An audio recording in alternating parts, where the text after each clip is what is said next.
The first time I went and I was going to summit Everest, I had to make a very decisive decision. It is the hardest decision I have made in my life. Yeah. I decided I'm going. Yeah. 400 meters to go. I could see the summit in front of me. And I thought, I put too much into this. 5 years of planning. Right. Everything that we put into this. And I'm not giving up now. It's something like a bug that bites you. Right, of course. And once you get into it, you're there, you're in it, and you just can't give up. And I remember always when you get into one, you finish one, and you're so gone after that, you think, this is it, I'm done. Right, but then 3 months down the line, it comes back to you and bites you Right. back in there. In the salon, I'm somebody completely different. Here I am, this person who's styling people, who's making people feel good, and doing all this kind of amazing creative stuff. Yeah. And then I go out there and I'm risking my life. Of course, yeah. to do something completely different. That's what really got to me. Taking that risk, stepping out of the box, going beyond.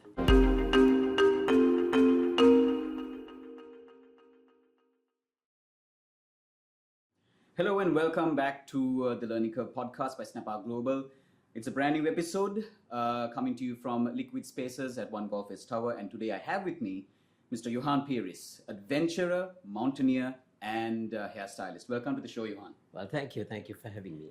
All right, so let's get straight into it, I guess. My first question to you would be to kind of get into your journey, how it's been as a mountaineer, and how it shaped your path.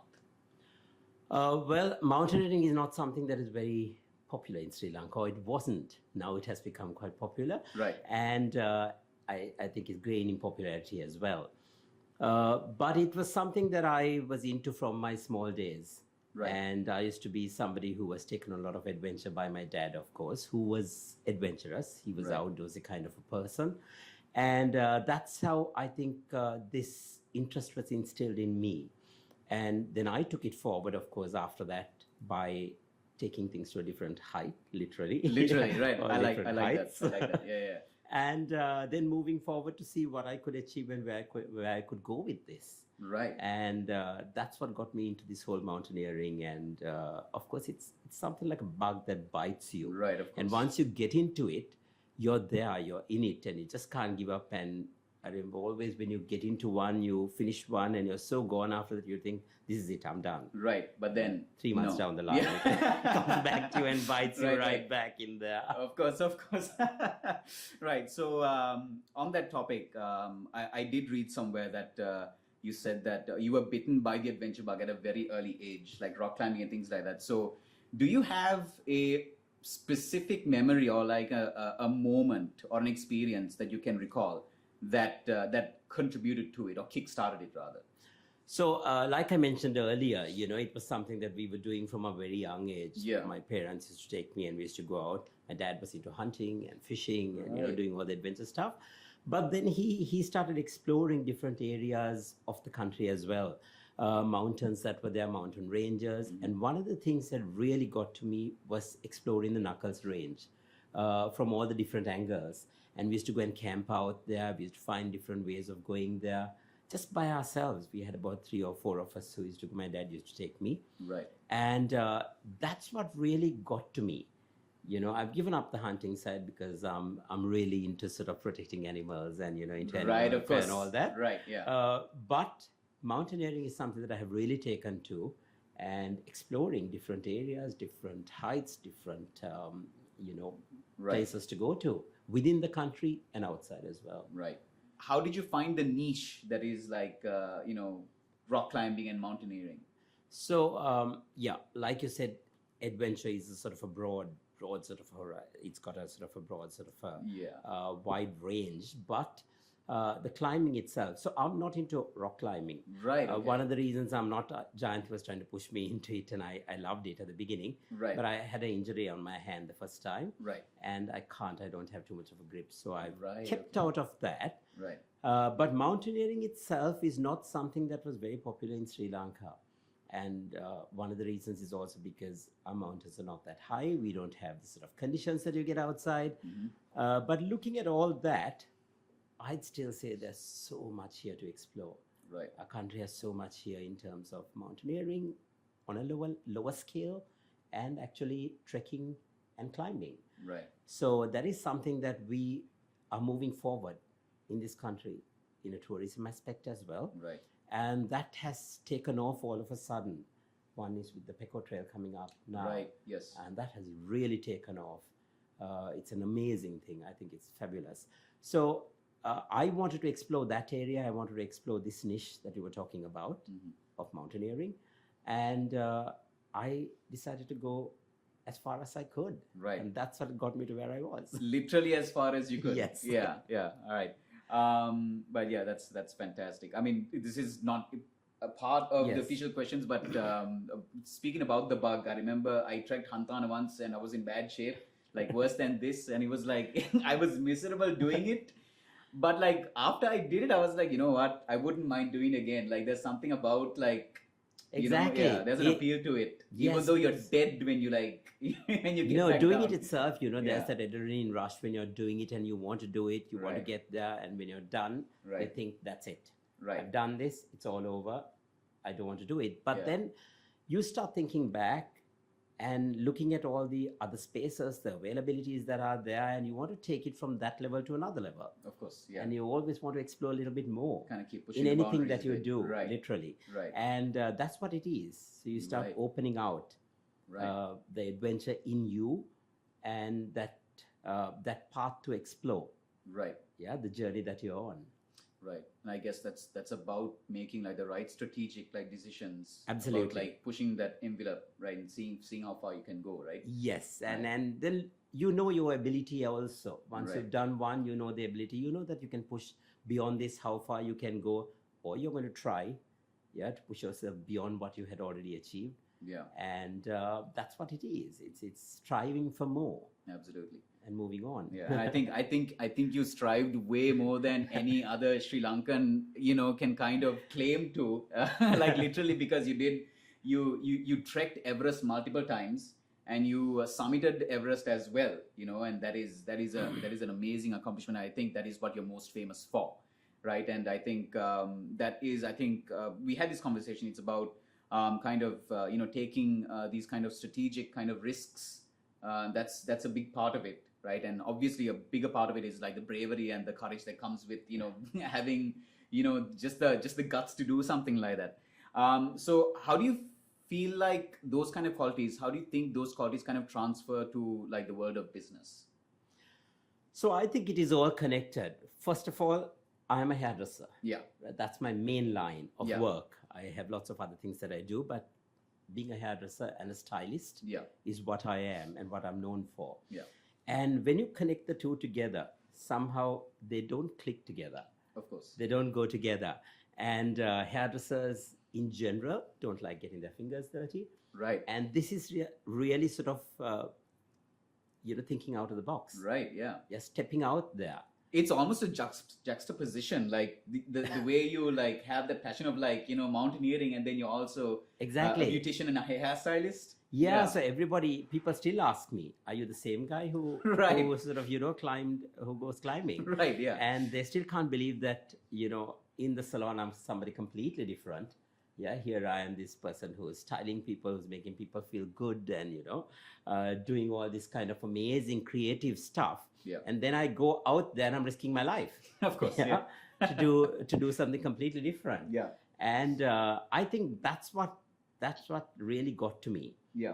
Taking that risk, stepping out of the box, going beyond. Of course. Yeah, to achieve something is what I had in me, and I wanted to push the boundaries and really take it to another level. And I think that has really helped my business as well, and the way I think, the way I actually work, the way I go beyond to achieve what I want to achieve in life. Taking those risks even in business. Yeah, and stepping over the boundary and pushing myself. I think that's where the connection comes. Right. To the adventure. I guess, Johann, let's get into, the dichotomy of your personality when it comes to mountaineering, and then, your job of being like an entrepreneur, a beautician, and a hairstylist.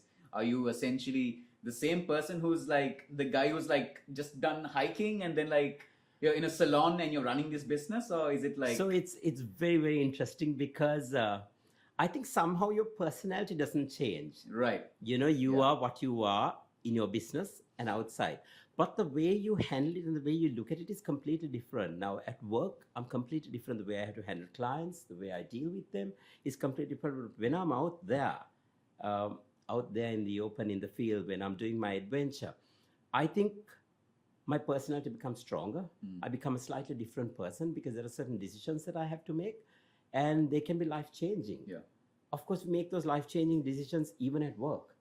Yeah, but Right. this is different. This is a matter of life or death sometimes, Yeah. and you have to be strong. Yeah. Yeah, and you really have to be strong to make certain decisions to move forward.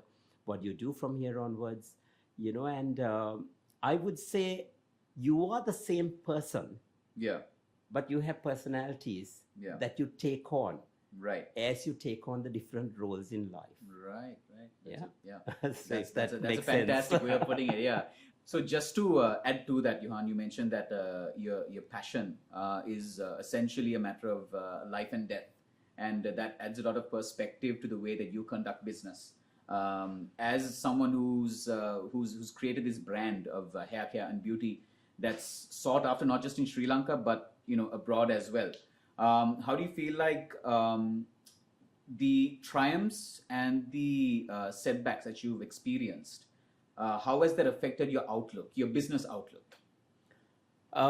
So yes, I would think that it does affect in a way, but in making decisions when you're out there, especially in the adventure side, there are certain decisions you have to make, spur of the moment decisions. Right. Yeah. Yeah. And you have to think a little bit further on as well, Yeah. to what the outcome would be. Right. For instance, the first time I went and I was going to summit Everest, Right. I had to make a very decisive decision, A life-changing. a life-changing Yeah. decision, and something that I think up to date, it is the hardest decision I have made in my life. Yeah. And doing something at that point, there's always the human side that takes over you, and I'm very honest about it. I always tell people, they say, "Oh my gosh, you're great for making that decision Yeah. and making the decision come back," but that wasn't the case That wasn't the case. Yeah. at the beginning. Yeah, I didn't make that decision at the beginning. Right. Yeah, my human side took over me, and I decided I'm going. Yeah. Yeah, 400 meters to go. I could see the summit in front of me, and I thought, I put too much into this. 5 years of planning, Right. everything that we put into this, and I'm not giving up now. Yeah. And I decided I was going. I didn't care whether I wasn't going to come back, Yeah. whether my life was going to end. And at that point, it was the Sherpa who helped me out with that, and he came back, he caught hold of me, and he started putting guilt in me. He got people on radio to try and talk to me, like in the movies. Right. It was really right. like right. in the movies. Because there was that movie, the Everest movie. That's right. Right. Yeah. It was right. So yeah. there was this guy from base camp, Yeah. the manager, who was convincing me and telling me, "Don't forget your family you've left Right. behind, your parents, everybody who's here waiting. And, you've got to make the decision. The mountain is going to be there." Right. And I had to make a decision at that point. So I think making decisions like that, having situations like that, obviously changes you completely as a person. Yeah. Yeah, and the way you look at life, everything else in life also changes. So even when I bring that back to work, when I came back, I felt I was a different person. Right. That I was able to make certain decisions even in life, and I would think beyond the normal or beyond the norm. Yeah, when I was making a decision even in work, I would also think of the others that are around me. Of course. I would think of my staff. And I think that played a huge part, and that was a huge learning curve for me as a person. And I felt that I grew out of that and I came into a different level. Right. And I used that, and I used those situations every time I go. It's not only there, I've been climbing ever since, and there are so many other decisions that I've had to make in the rest of the years leading up to now.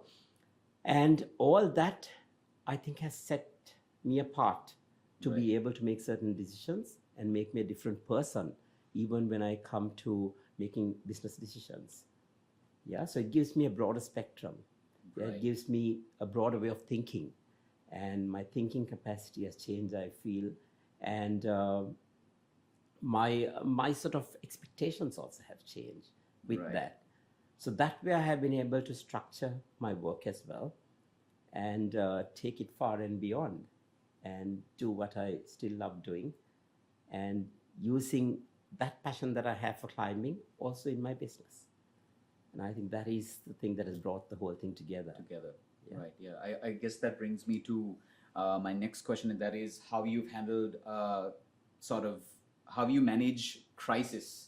The cutting station, obviously, as of late, while it's thriving now, it did face its setbacks, through the pandemic, through the economic crisis and things like that. And yet, like I mentioned, it is still thriving as a business. So, what lessons in crisis management would you impart on emerging entrepreneurs? Because I feel like that is something that you can't really learn from a book, and that's something that you have to learn from experience. And it's a very unique kind of perspective that you have. Yeah, so I think, during especially, I think the last 5 years, if you look at the last 5 years, Sri Lanka itself has been through a lot. Yeah. Globally, I think the whole world went through a crisis with the pandemic. And then, of course, we took on from there onwards. We carried on. We had a three consecutive years. We just exactly. We had 2019 the bombs going off, yeah. and then we had the economic crisis. Which we have managed to come out of to a certain extent, but are still in it. And we're still trying to move forward. But looking at all that, I think there are certain,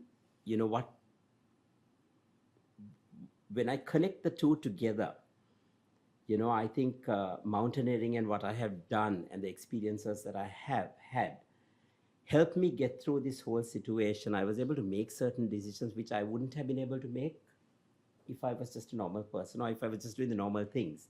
But because I had taken certain risks and I had been through certain situations in life-changing really, and like I said before, life and death experiences, I was able to think a little beyond. Think a little beyond, stop, take a step back. And that's what we sometimes don't do. We tend to sort of push our way through. We make haphazard decisions, when crises hit us. We panic. We get into that panic mode. We just move forward and make the decisions that we think are right. But I think it is important for us to take a step back. For a moment and look at the whole picture, really think what would come out of this. We may be wrong sometimes, and sometimes it's not the right decision always. But at least to be able to take that step back is very important. I'd just like to tell you something really small, something that happened just after the pandemic. I was invited to speak at the College of Surgeons. For the SAARC countries and Europe, UK and Ireland. They were having their annual conference, and they get one outside speaker, to speak at the conference. And this is huge. These are all doctors and professors and all of them. And they call me and they ask me whether I would be the guest speaker at this conference. And I got a bit of shock because this is the College of Surgeons. All these are learned people, and I'm a hairdresser, of course. My surgery is kind of different. It's all operating on the external. They do all the internal. And so my question to the president at that time was, when he called me, I asked him, why me? What is the message you want me to give? What are you expecting of me? And then he said something very interesting. He said, these all surgeons, we have to make spur of the moment decisions in the theater sometimes, and it's life-changing. It's between life or death. And he says, most of the time we aspire to make the right decisions, but it can be also wrong decisions. We don't have time for that. Somebody's life is at our hand. On the line, And he said he felt that I went through the same thing, at that time, making a spur of the moment decision. And their thing was, how did I make that decision? What made me want to turn back? What really went through my mind? And they wanted to see what that was. They wanted to hear my side of the story and how I reacted at that time and how I made the final decision of turning back. And I thought that was really interesting. From a layman's point of view, how would you make a decision like that? And that is something that I think all these young entrepreneurs and all that start, especially in our industry, Yeah. we got hit really badly with the pandemic and with the economic crisis. Lots of salons had to close down Yeah. in the country. They had to close their businesses down. And I was giving a lot of people advice at that time as well of how to move forward. I was trying to tell them to size down or to try and team up with others. Right. Yeah, and get together and try to take this forward. I know we all aspire to have our own thing, but sometimes we have to work together as well. Right. You know, teamwork is very important as well. Of course. And I remember even to get through the pandemic, to go to the health ministry, there was a whole team of us from different salons, from different establishments, who got together and took this whole thing to the government to get us to reopen, to help us to reopen the businesses. And we had to work together. So I think teamwork also is something very important. And like I said before, taking a step back and looking at the whole picture and weighing the pros and cons before you actually make a decision is very important. Right. It's all about, I think, coming back to, it's about making those strategic decisions and the strategic risks, I suppose. Yes, there are certain Calculated risks you have to take, but you know, you have to weigh the pros and cons when you're taking the risks also. Absolutely. You know, and see, sometimes we have to let go of certain things. It's very hard when you start something, when you have made it to a certain point, when you have brought it up, when you have grown it to a certain point, and then you have to let go. You're right. Yeah. Yeah, that's the hardest thing to do. But like I said earlier, you know, when I had to do that, I finally, when the Sherpa was going on at me, I told him, I said, just let me be. Yeah. Leave me alone. And I sat down there and I just wanted to contemplate. I wanted to have my time. Yeah. I took my time. I sat down there and did what I had to do and really gave it some thought. And lots of things come into play at that time. You know, your faith. For me, it was my faith at that time also that I had to really, really test my faith at that time. Right, and of course. make the Naturally. decision. So likewise, you got to, even in businesses, I think it's very important. People jump into things at the beginning, you know, even making decisions about starting your own business. You look around and you see what other people are doing and you always want that. Yeah. Yeah, but you need to go down into the detail. Yeah. Yeah, to see how do I get there. Right. You need to take that first step and move on the steps. I find that nowadays people just want to take that first step and then just go shoot right straight to the top. Right. Yeah, Of course. they don't want to work their way through. They don't want to have those experiences. They have no time for that. Right. And I think all those experiences are what really makes you at the end of it and makes you a stronger person to make these kind of decisions. Right. I guess it adds new meaning to the term peaks and valleys. Yes. Literally. Right? You've got to go up and down. Yeah. There's always up and down in everything that you do. For sure. I mean, they don't call it peaks and valleys for nothing. Yeah, exactly. But yeah, I guess just to wrap things up, Johann, what kind of, if you have any other kind of words of advice for entrepreneurs, people who want to be entrepreneurs, what would that be? So basically, you've got to start somewhere. In everything in life, you've got to start somewhere. But think about what you really want, and I think what you really desire. Yeah, what you want and what you really desire can be two different things. And that's very important. But if you want what you desire, then it makes a completely different, sort of gives you a completely different perspective on what you want to achieve or where you want to be and where you want to take what you want to start off. So think about it very carefully. Really take a step back. And if you really desire something, there is nothing that is impossible. You can achieve most of it, but you have to strive for it. Right. You really have to strive. You have to work really hard for it, and you have to aspire for it. Yeah. There will always be the obstacles. Yeah, you will fall. Yeah. Somewhere on your journey, you will always fall, but use those failures and, you know, the fallings that you have, use those as stepping stones. And that's what I did. And that's what I have done. I'm still learning. Right. And always remember that learning is not something that you can ever end. Yeah, and that's what I feel a lot of people nowadays. Yeah, their downfall is that once you think you got to a certain point, you know, you there's think no that's other it. learning. There's no learning, and you know, that'll never happen. Of course, things are changing. Everything is evolving around you. The world is evolving. So we've got to keep moving forward. Yeah, and that's why I keep still going out for training sessions. I sort of, do everything I can. Trying to learn. We have the internet, we have social media Right. today. Yeah. So use those platforms that you have, but use it the right way as Right. well, Yeah, for and sure. move forward. And if you really have the will, and if you have the passion, and if you strive towards it, I think there is nothing that you can't achieve in life. So that is my message to the young people, really Yeah. focus, and you can achieve everything you want in life. Pretty solid. I guess, I mean, we're done officially with the questions, but I guess my final question for you would be, what's next for the cutting station? What's next for Johann Peries? Never ends. There's a lot that's in store. Right.